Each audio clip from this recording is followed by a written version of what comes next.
And welcome back to this Season 2 episode of Behind the Badge. I'm Trent Ferris, the Public Information Officer here at the York County Sheriff's Office and also your host. We appreciate you listening to our podcast each and every week and now watching our podcast each and every week because this is a new thing. So we hope you enjoy watching us as well as listening to us on whatever devices or whatever you have going on. First thing we'd like for you to do is to go check us out on our website, yorkcountysheriff.com. Click on there, you can find all sorts of cool information about our agency, from the Enforcement Division to the Detention Division, which we'll be talking about here momentarily. And also, please go follow us on our social media platforms. We're on all the big ones, Facebook, Instagram, Twitter, LinkedIn, and now TikTok. Yeah, not a big fan of the TikTok, but apparently people look at TikTok a lot. You won't get all breaking news information from us off of TikTok, but you may find some fun little videos from TikTok and some news that you can use from that. But yeah, we're on all those, and you're probably watching this on YouTube, so because we also have our YouTube page.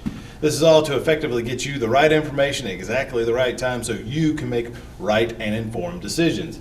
All right, folks. As I was saying, we're going to catch up on the Detention Division, and this week we're catching up with Chief John Hicks. He is our Chief Jail Administrator for the York County Detention Center. And we haven't had you on the podcast in a while, John. So how have things been going since the last time? They're going well. Obviously, and as we were talking before, we don't remember exactly when that last time was, whether it was before COVID, after COVID. I know it. And it's sad that we mark everything by that, before and after that. It's true. But obviously, we've gone through that global pandemic, which obviously has changed a lot of things that a lot of people do. And one place that most people don't think about it is detention centers. And the fact that we had to look at the way we intake people, the way we classify people, and then what happens obviously when COVID does get in to a congregate setting, that in those ways, so that you got upwards of 72 people in a housing unit, and you got to work on trying to figure out how to keep them separated as much as possible. So really just spent the last probably 2.5 years working through that pandemic. Yeah, the whole pandemic's I hate to say it this way, but COVID's so 2020. Yeah. But you still have to deal with other stuff, Yes. like the flu, Yep. A cough, as you may hear him cough today. I'm still getting over a little bit of a cold that I've had a cough for a couple of weeks myself, and but yes, anytime, and that's one of the things that COVID.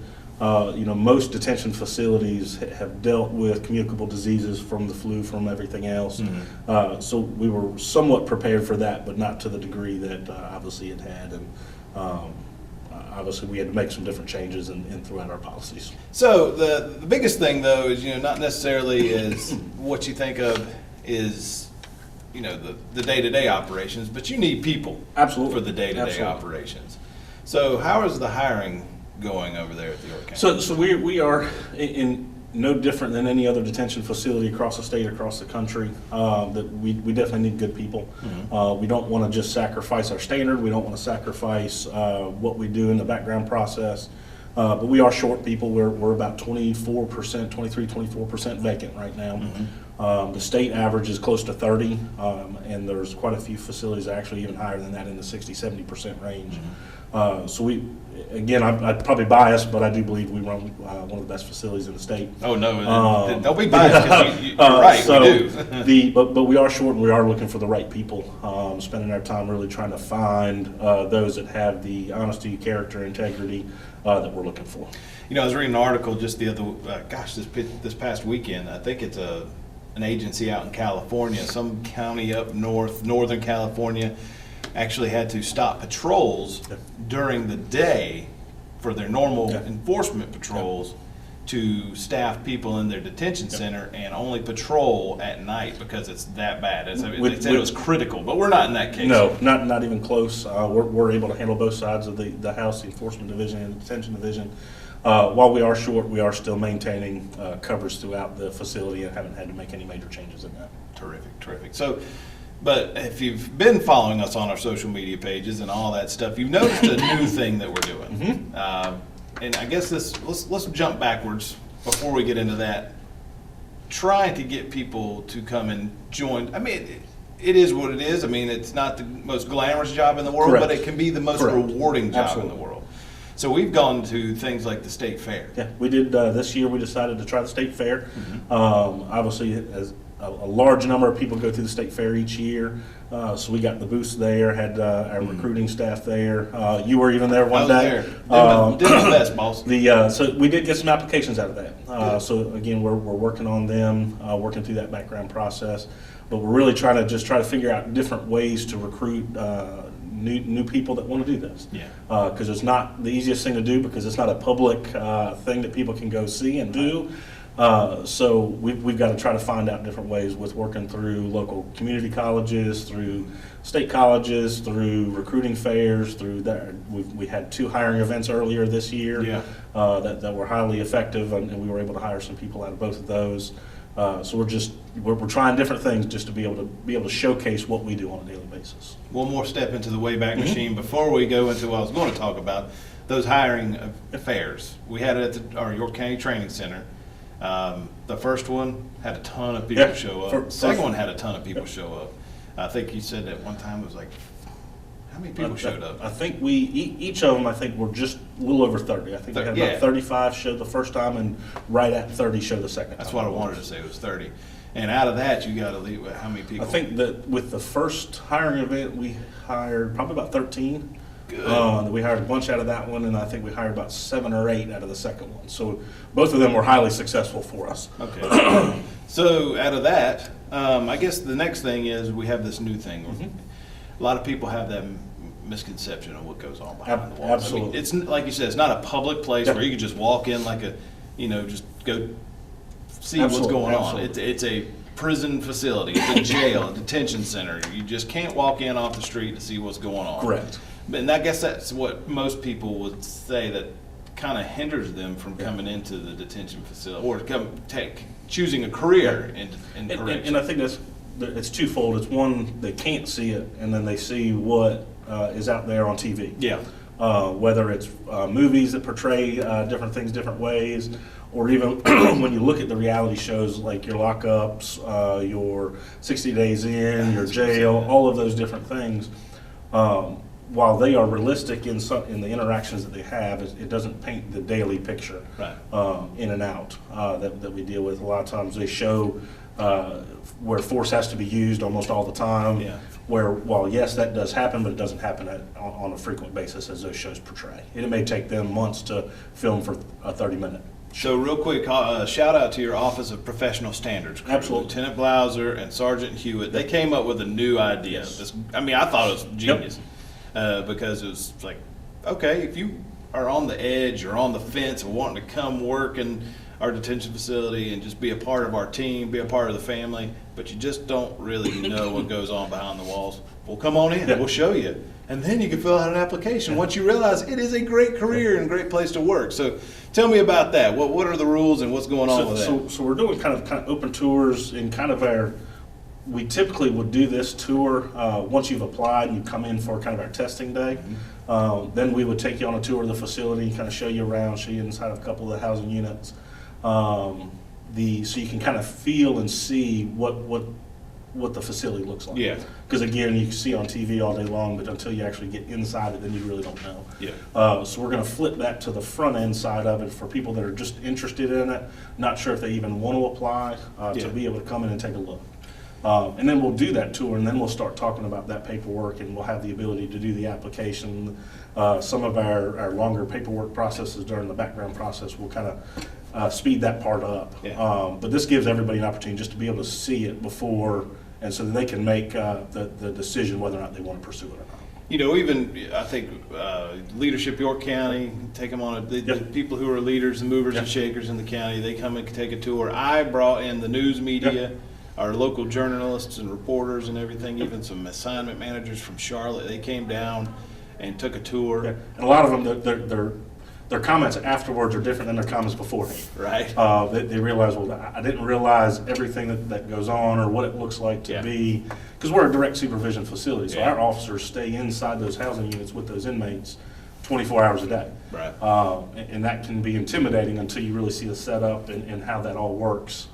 So again, it's different from what the TVs and everything shows. So it's always fun to see and hear people's comments before and after. Yeah. I guess they would get the thought that they're walking into a place that looks like a dungeon. It's dang, gray, dark, green. Yeah. Filthy, nasty, disgusting. Running down the walls. And while yes, it's still a jail, we do a very good job in our staff and everybody else involved keep our facility operating and clean. And I mean, you will be surprised if you come take the tour. You'll be surprised, but we want to emphasize this at this point. Yes. This is for serious candidates who are interested in a career with the Sheriff's Office in corrections. Yes, this is not just open tours for the public. Yeah. This is for those to be able to make that decision whether or not they want to pursue that hiring process. And this isn't for folks who may have a family member or a loved one Correct.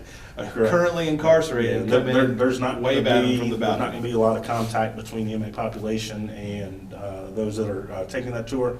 But we will be going kind of into the housing units, but we'll have security around that group just to make sure that obviously everybody's safe and nothing's going on. And one more thing, this is not for parents. Don't bring your kids. This Correct. is not. First of all, you can't be 21 or older. You have to be 21 or older. This ain't time to come to your kids and say this is scared straight. This is where you're going to end up if you don't start minding me. No, this is for those that are considering law enforcement. This is a great side of law enforcement that doesn't get seen very often. So it's a great place to get started, but also to have a career. I've been in corrections for about 16 years and have loved every second of it. You know, and Sheriff Tolson also he'll be the first person to tell you. It's like it's a job that he can't do, but it's a rewarding job, and he has the utmost respect for everybody who is in there doing that job. And a lot of, and Sheriff Tolson says it, but also many other sheriffs and police chiefs, those that start in a detention center make some of the best police officers around because you really learn to communicate with those individuals on a daily basis on a nonstop. Well, let's make that point real quick because it's not just there. We'd love for you to stay, but there is career advancement. Absolutely. Either you want to come to enforcement or you can advance and there's into the definitely career opportunities within the jail. Yeah, talk about those. From different assigned positions to helping with the court holding area, to the booking area, to transport, to shift supervisors. We have all kinds of specialized areas with operations. We're working on a canine program as well for inside the detention center. So there's definitely lots of different areas you can get into within the detention field. Well, good. And you know, I will say this. You know, I just recently went to the academy, become a Class 1 officer and all that stuff. And one of my classmates was a former detention officer. Her name's Leslie Hamlin, and she, you know, she worked there for 6 years. She worked and she was one of our corporals in our booking area. Yep. So she worked all the way through. She was an assigned booking officer for a little while, and then she was a lead booking officer for a little while, and then she moved to the enforcement side. So. And that was just it's not that. It's not, and I love it. You know, Sheriff Tolson always talks about it's just two different sides of the house. There's no difference in the two sides. Yep. It's just different, the different opportunity where you want to be. So that's good. So folks who are watching or listening, they just know that you're not going to be stagnant. You're not going to be working in a housing unit for 20-something years if you make it a career. No, if you really want to move up, there's definitely opportunities in positions that'll come open over the years, and you'll easily be able to work into those. And you've actually incorporated a few things, you know, as far as leadership. Yeah. You know, your leadership programs and making sure people are getting everything they can out of bettering themselves and throughout their career. Talk about some of that. We created a leadership development program a few years ago and actually finally kicking it back in. Again, it was the pre-COVID, post-COVID, in the middle of COVID, kind of minimizing some movement. But really have several different levels of that program, and we really want to be able to get staff that want to move into those positions ready for them. So in the different levels, they go actually into the specialized areas of booking, master control, shift supervisors, classification, to learn those areas. Yeah. And then they, you know, as they progress to the different levels, they get into the operations, to the training department, to the medical department, to all of those different areas. And then the final one, they actually get to work with the command staff on a weekly basis to learn the executive management side of things. because it's all kind of to prepare them for their next position. Yeah. And obviously, one, to get them ready for that, but then also it makes them a better officer when they understand the bigger picture. The more they understand how all of the parts and pieces work together, the better they are, even just as a housing officer. Well, there you go. And just before we wrap things up, what is the day-to-day, say, I get hired, I go through the process, I go through training, I've gone through FTO, and I'm now a housing unit officer. Just real short, I know it's There's a lot to it. There's a lot to it, but just a glance to what they may expect once they get hired. So I tell everybody, we do the same thing every day, but every day is different, which is one of the things that I've always loved about it, is depending on who you're working with, depending on which housing unit you're in, the tension, the stress, and everything that goes on in each housing unit every day is different. But we very much work on a schedule, that inmates have to get up at a certain time. The officer will deliver the meals inside the housing unit, because we don't have a lot of movement throughout the facility. Everything happens in that housing unit. But they'll eat their breakfast, and they'll be out for a little while, then they'll eat lunch, they'll be out for a little while. And so the biggest thing, though, is just observation and kind of interacting with those inmates. We wear quite a few different hats on a daily basis, from obviously the officer from the security side. A lot of times we are counselors, we're parents, we're teachers, we're first responders when there's a medical emergency. So it's all about kind of moving that hat around to the situation in the time that we're in. But a lot of it is just really communicating with the inmates. We communicate and talk and observe all day long. And we want people that obviously can have a strong character to be able to say no a lot of times. Yeah. But we also want officers that are compassionate, that they have some integrity to them.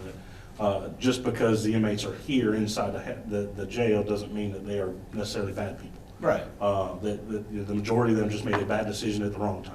Yeah. So we want to treat them, we're human, we're all humans, and we all make mistakes, and we want to treat them that way as well. So that's the biggest thing we preach to our staff is just respect. Respect, and Sheriff Tolson will tell you. He hits that hard. Today of this recording, we're actually going to swear in a couple of new detention officers. Sheriff Tolson's going to go over there and give them their oath. He's going to talk about respect, because it goes a long ways. Yeah, that is it don't matter if you're from the newest guy here or the oldest guy here, the Sheriff Tolson will talk to you about respect and respecting others, because that goes a long way. It really does, especially in those housing. Yeah, definitely.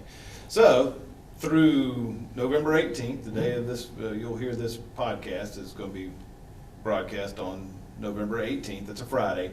Every Friday through the end of the year, except for Thanksgiving Friday and Christmas Christmas Eve, we'll have those kind of open tour events. So be here about 8:30, 8:45, no later than that, so that we can get you in. It's not like it's open; you can come and go as you please. We will start at 9 o'clock sharp with whoever's there, and then start. And then just make sure you plan about 2 to 3 hours. Yes. Yeah. We'll take a nice good tour through the facility, and then start talking about what does it look like, the hiring process, and get those parts and pieces started. I think it's great. I think it's genius. We're excited about it. Hopefully we'll again, we're looking for the right people. We're not just looking for people, we're looking for the right people. Yeah, and what's the slogan? We want good people to turn into great officers. Yep. And we'll do that. Absolutely. Because you go through, we'll train you here, we'll send you to the academy for 3 weeks, go through their training at the academy, and then you get to come back, train some more, and get thrown into a housing unit. We train nonstop. Let's not say thrown into. That's right. We get placed into a place to where you can start serving. Absolutely. And so it's great. So remember, every Friday between now and the end of the year, except on Thanksgiving week and Christmas week, you can come down here on Fridays. We get started early, so you may want to come early. Earlier the better. Absolutely. Because you want to be, show that you're interested, and we want serious candidates too. Serious people, not just somebody who's come down here to see their loved one, or somebody who's just curious what's going on in the detention center. We want people who are looking to start a career at the York County Detention Center, to come take a tour, to see what it is. And even if you're just curious about the job, still come down, but absolutely. Don't come down here for the tour just to go be a nosy noserson. You know what I'm saying? Absolutely. We want somebody who's actually thinking about a career. And so that's what it's for. So, all right. Anything left? there, Chief Hicks, before we wrap this up? Not that, no, we're just looking for the right people, and we're excited about where we're going. We're obviously growing. Our inmate population is back up, so we're obviously going to continue to grow, just even with the physical plan as well. So we'll continue to need more good quality officers. And we will love to talk to you, whether you come to the tour or not. Absolutely. Call us. Absolutely. Talk to us. Absolutely. And then we'll let you know. And all right, folks. If you're one last thing, if like we said at the beginning of the podcast, if you're a regular viewer and or listener of the podcast, go tell your friends, your family, your people who may be interested in a career in corrections at the detention center, becoming a part of the York County Sheriff's Office family. We'd love to talk to you. Go to our website, YorkCountySheriff.com, to look at all what it takes, all the paperwork and stuff like that. We know what it takes. It takes good people, but we need people to go look, say, I need my driver's license. I need my DD-214 if I was in the military. I need, the paperwork stuff that nobody really wants to deal with. That's right. We kind of need that stuff if you want to apply. And then you can go fill out an application online at YorkCountyGov.com, the online application. That would help us out too. And also on that, Sergeant Hewitt and Lieutenant Blouser probably would like a heads up on how many people are coming. So we have filled out a form. There's a form that you can fill out online at YorkCountySheriff.com. It's right there at the bottom of the page in the news section. Click on that. There is a form. You don't have to do it. This is an open tour, but to help us out, go fill out that form. Just help us out. But I say if you're listening to this podcast at the last minute and don't worry about filling that form up, just come on. Yeah, it's not necessary. It just helps. Absolutely. That's all. It's not like we're going to say, send you a bunch of text messages or emails after the fact. Say, hey, you didn't come to the tour, but you filled out the application. Yeah. I don't know. Maybe we reach out to you. Just helps us with providing enough security during those tours and everything else we got. All right, folks. Well, good. Chief John Hicks, thank you for joining us on the podcast this week. We'll bring you back eventually, I'm sure, to talk about things, because that's what we do. We kind of keep these things open and transparent, what happens behind the walls here at the Sheriff's Office, Detention Center, so on and so forth. And we thank you for watching YCSO and listening to YCSO Behind the Badge.